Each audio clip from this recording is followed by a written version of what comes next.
তালাব ডুমডুমাত বৃদ্ধি পাইছে অপৰাধমূলক কাৰ্য আৰক্ষীৰ অভিযান বিফল চুৰি হোৱা জাৱা 42 ABS বিলাসী বাহনত ডুমডুমাত এটা চুৰাট কিছুদিন পূৰ্বে ফিলবাৰী আৰক্ষী থানাৰ অন্তৰ্গত ৰবৰগুৰি গাঁৱৰ পৰা এখন জাৱা 42 ABS নম্বৰৰ বুলেট চুৰি হৈছিল ডুমডুমা আৰক্ষীয়ে এই বিলাসী বাহনৰ এটা চুৰাট কৰিবলৈ সক্ষম হৈছে বাদলাভেটা বাইপাছত ডুমডুমা আৰক্ষীৰ চেকিঙত কাকপথাৰৰ প্ৰিয়ৰ মহন্ত নামৰ এজন যুৱকে AS23Y2306 নম্বৰৰ বুলেট মটৰচাইকেলখন লৈ আহিছিল অন্যহাতে ডুমডুমাৰ ৰূপাই চাইডিং আৰু মানখোৱা ডকাইতিৰ ঘটনাত বিবাহিত দুখন মটৰচাইকেল কৰদৈগুৰিৰ পৰা আৰক্ষীয়ে জব্দ কৰিছে যদিও ডকাইতি ঘটনাৰ লগত জড়িত অপৰাধীক আৰক্ষীয়ে বৰ্তমানলৈকে আটক কৰিবলৈ সক্ষম হোৱা নাই উল্লেখযোগ্য যে যোৱা 19 নৱেম্বৰ 20 তাৰিখে তালাব আৰক্ষীয়ে গোপন সূত্ৰৰ পম খেদি তালাব টেঙা গাঁৱৰ জ্ঞানদীপ স্কুলৰ সমীপৰ পৰা সন্দেহজনক নম্বৰ প্লেট থকা এখন টাটা চুমু গাড়ী উদ্ধাৰ কৰি আৰক্ষীৰ জিম্মাত ৰাখিছে যদিও আজি প্ৰায় 20-22 দিন ধৰি গাড়ীখনৰ মালিক ওলোৱা নাই যাৰ ফলত অঞ্চলটোত বিভ্ৰান্ত সৃষ্টি হৈছে কেৱল এয়াই নহয় দিনে নিশা সংঘটিত হৈছে দিন ডকাইতি জুৱাৰ আড্ডা বাইক গাড়ী চুৰিকাণ্ড তৎসত্ত্বেও আৰক্ষীৰ তৎপৰতাৰ ভূমিকাক দল সংগঠন কিংবা সাধাৰণ ৰাইজে সন্দেহ কৰিছে আমি 10:30মান বজাত ফিলবাৰীৰ বাদলাভেটা বাইপাছত নাকাত আছিলোঁ তেতিয়া দুখন বাইক আহিছিলে এখন আমি ৰাখিলোঁ এখন পলাই গ'ল আৰু জাৱা বুলেট AS23Y2306 তাৰপিছত এজন ল'ৰাক আমি ধৰিলোঁ সেই ল'ৰাজন হ'ল কাকপথাৰ হেউজপুৰৰ প্ৰিয়ম মহন্ত তাৰপিছত আজি ৰাতিপুৱা যেতিয়া আমি বাইকখনৰ নম্বৰ সৈতে ভেৰিফাই কৰিলোঁ তেতিয়া গম পালোঁ যে এইখন ফিলবাৰীৰ পৰা চুৰি হোৱা ইতিমধ্যে আমি বাইকখন আৰু মানুহটোৰ সৈতে আমি ফিলবাৰীত আনোৱা কৰি দিছোঁ এইটো যিবিলাকে ৰবাৰী কৰিছে তেওঁলোকে এইবিলাক কৰি লৈছে গতিকে আমি দুখন বাইক সিদিনা আমি ৰিকভাৰী কৰিছোঁ আৰু দুইখন এই ডকাইতে সংগঠিত কৰা লোকৰ আৰু আমি বাইককেইখন ইতিমধ্যে চিজ কৰি জব্দ কৰিছোঁ সেইখন আমি ছাছপেক্টেড পালচাৰ বাইক এখন পাইছোঁ আৰু অলৰেডি সেই কেছটো গুচৰীয়াই বাইকখন আইডেণ্টিফাই কৰিছোঁ 19/11/2020 তাৰিখে বিশেষ সূত্ৰে খবৰ পাই পেলাই মই তালাব টেঙা গাঁৱত গ'লোঁ আৰু জ্ঞানদীপ স্কুলৰ বেকফালে মানে এবাণ্ডন হিচাপে এখন গাড়ী পৰি আছে বুলি পেলাই খবৰ দিলে গ'লোঁ গৈ পেলাই দেখিলোঁগৈ গাড়ীখনটো বেয়া অৱস্থাত আছে আৰু তাৰপিছত গাড়ীখনৰ নাম্বাৰ AS23K5680 তাৰপৰা গাড়ীখন এবাণ্ডন হিচাপে আছে থানালৈ লৈ আহিলোঁ আনি পেলাই গাড়ীখনৰ যেতিয়া যিটো নাম্বাৰ আছে সেইটো নাম্বাৰত আমি বিভাগীয় কৰ্তৃপক্ষৰ লগত যোৱা যোগাৰ কৰি মেলি পেলাই এইটো চালোঁ এখন মটৰচাইকেলৰ নাম্বাৰ আৰু তাৰপিছতে ইঞ্জিন নাম্বাৰ চেচিছ নাম্বাৰ বিচাৰি পেলাই চোৱা হ'ল কিন্তু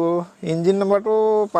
পালোঁ মানে একেবাৰে ইঞ্জিনৰ তলৰ ভিতৰত পালোঁগৈ ইঞ্জিন নাম্বাৰটো কিন্তু চেচিছ নম্বৰবিলাক আৰু য'ত আছিলে বাকীখিনি নাম্বাৰ এইখিনি মানে উঠাই থোৱা আছে তেতিয়াই মই গম পালোঁ যে বস্তুটো হয়তো চুৰি গাড়ী হ'ব পাৰে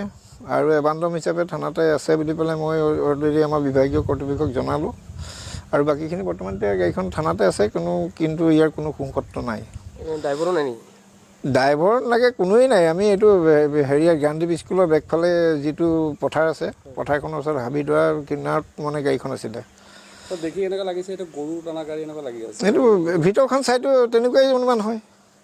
গৰুৱেই নে ছাগলীয়েই নে নাজানো কিন্তু আমি কোনো গৰু ছাগলী পোৱা নাই তাতে চিট কভাৰ এইবিলাক চিটৰ যিখন চুমু গাড়ীত যেনেকৈ চিট থাকিব লাগে তেনেকৈতো নাই মানে এইটো বিলাসী গাড়ী দি মানুহে চোৰাং ব্যৱসায় কৰি আছে নেকি এতিয়া তেনেকুৱাই অনুমান হয় কিন্তু আমিতো এতিয়ালৈকে পোৱা নাই আমি ইনভেষ্টিগেশ্যনত বোলে তাতে গৰু নিয়ে বুলিও আমি এতিয়া বৰ্তমান ক'ব নোৱাৰোঁ তাতে এই প্ৰসাদ দুজনমান পাইছোঁ ছাত্ৰ সন্থা তালাফাকা সমিতিৰ উদ্যোগত আমি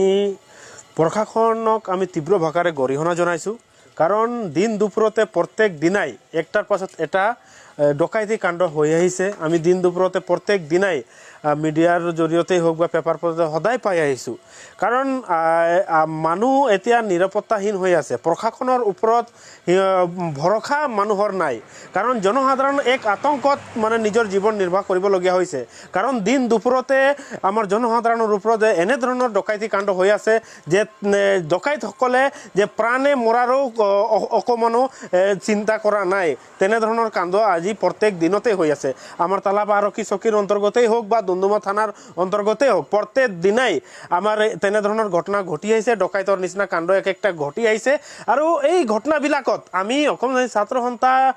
এক সন্দেহ প্ৰকাশ কৰি আছো যে এই ঘটনাবিলাকত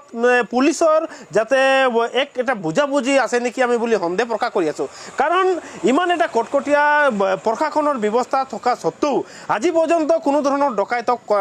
আটক কৰিব পৰা নাই কোনো ধৰণৰ বাহন আজিলৈকে জব্দ কৰিব পৰা নাই এক দুটা বাহন আমি জব্দ কৰিবৰ কাৰণে দেখিছো কিন্তু দুই এদিনৰ ভিতৰত সেই বাহনখিনিকো মানে মুকলি কৰাও আমি পৰিলক্ষিত হৈছো গতিকে আমি সেই সন্দৰ্ভত ডকাইতি কাণ্ডৰ সন্দৰ্ভত পুলিচ প্ৰশাসনৰ যি ভূমিকা হ'ব লাগে সেই ভূমিকাক আমি সন্দেহ প্ৰকাশ কৰি আছো কাৰণ পুলিচ প্ৰশাসনে ডকাইতিসকলৰ লগত মিলি কিনি তেনেধৰণৰ ঘটনা সংঘটিত কৰি আছে নেকি বুলি আমাৰ সন্দেহ প্ৰকাশ হৈছে কাৰণ প্ৰত্যেক দিনে দিন দুপৰত তেনেধৰণৰ ঘটনা ঘটি আহিছে সোণৰ চেইন কাঢ়ি লৈ গৈছে হাতৰ পৰা পইচা কাঢ়ি লৈ গৈছে মোবাইল কাঢ়ি লৈ গৈছে দিন দুপৰতে তেনেধৰণৰ ঘটনা এটা সহজ হ'ব নোৱাৰে হে এনেধৰণৰ মানে প্ৰশাসনৰ ব্যৱস্থাৰ মাজত এনেধৰণৰ ঘটনা এক সহজ হ'ব নোৱাৰে গতিকে আমি অসম ছাত্ৰ সন্থাৰ তৰফৰ পৰা এই পুলিচ প্ৰশাসনৰ যি ভূমিকা তাক আমি তীব্ৰ ভাষাৰে গৰিহণা জনাইছো কাৰণ দিন দুপৰত তেনেধৰণৰ ঘটনা হৈছেই তাৰ উপৰিঞ্চি আমাৰ যি মদৰ আড্ডা হওক বা জুৱাৰ আড্ডা হওক সেইবিলাক মানে চলি আহিছে আমাৰ বাগিচা অঞ্চলত এতিয়া কুকুৰাযোৰৰ নামত ঝাণ্ডি মুণ্ডাৰ যি মানে বেহা মুক্তভাৱে বেহা চলি আছে মুক্তভাৱে জুৱাৰ আড্ডা চলি আছে ধাবা হওক বা দোকানে হওক সেইবিলাকত জুৱাৰ আড্ডা চলি আছে তেনেধৰণৰ মানে জুৱাৰ আড্ডাৰ পৰা কুকুৰা যুঁজৰ পৰা মানে পুলিচৰ এটা এইটো নতুন নহয় যে কমিশ্যন লোৱা সেইটো আগতো লৈ আহিছিলে আৰু এতিয়াও বৰ্তমান লৈ আহিছে গতিকে তেনেধৰণৰ ঘটনা একমাত্ৰ পুলিচৰ গাফিলতিৰ খাতিৰতে হৈছে বুলি আমি ক'ব বিচাৰিছো